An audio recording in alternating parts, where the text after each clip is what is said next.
o'clock on Good Morning America. Meantime, hospitals across the country are creating clinics for children dealing with long-lasting symptoms of COVID-19. One of them's right here in Baltimore. WMAR 2 News' Mark Roper is outside Kennedy Krieger Institute. So first of all, Mark, how common is it for children to have the so-called long COVID?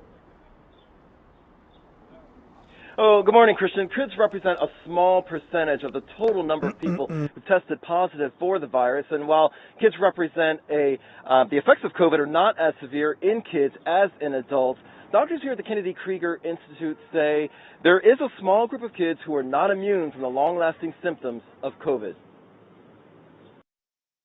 It's been nearly a year since Maisha Walker's daughter Maya tested positive for the coronavirus, but the symptoms never went away. We have wonderful doctors, but we couldn't get any answers. So every week I would start searching on the internet. I would Google on the internet every week, COVID clinic, COVID doctor, COVID specialist. Her internet search eventually led her to Dr. Laura Malone and the Kennedy Krieger Institute's Pediatric Post-COVID-19 Rehabilitation Clinic. Our post-COVID-19 rehabilitation clinic is a multidisciplinary clinic that involves providers from different disciplines. So it's myself as a pediatric neurologist, my co-director, which is Dr. Morrow, who's a physical medicine and rehabilitation doctor. And we work with mental health providers and physical therapists. And we work actually closely with our neuropsychologists as well. It's kind of a one-stop shopping approach to treat the many after effects of COVID. When we first made an appointment with them, our first appointment, I was so impressed.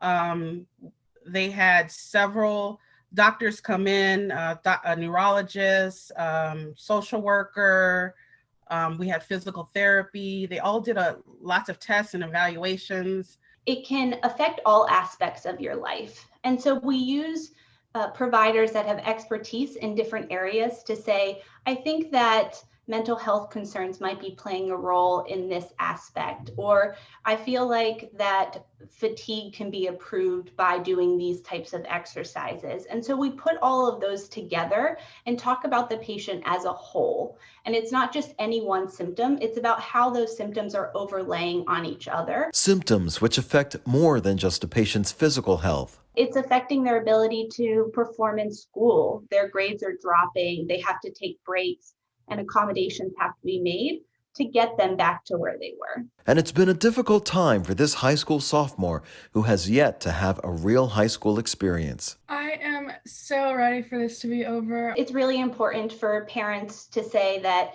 if my child is having symptoms for longer than a month, that they should reach out, whether to their primary care doctor or to their pediatrician, and say, what other resources are there that can help my child? Or they can come see us at the Kennedy Krieger Institute. Now, later this hour, we'll ask Dr. Malone some questions that many parents want to know the answer to when it comes to those long-haul symptoms in their kids. Christian? People might have is whether pre-existing conditions in kids could make them more likely to become those long haulers. Yeah, Christian, it's something that a lot of parents are curious about and wonder about, but doctors say that there's still a lot that they don't know about this disease in terms of who's susceptible to long-haul symptoms and why, and some common long-haul symptoms include being tired all the time and even having trouble sleeping, thinking, or even breathing. Okay, thanks very much. Looking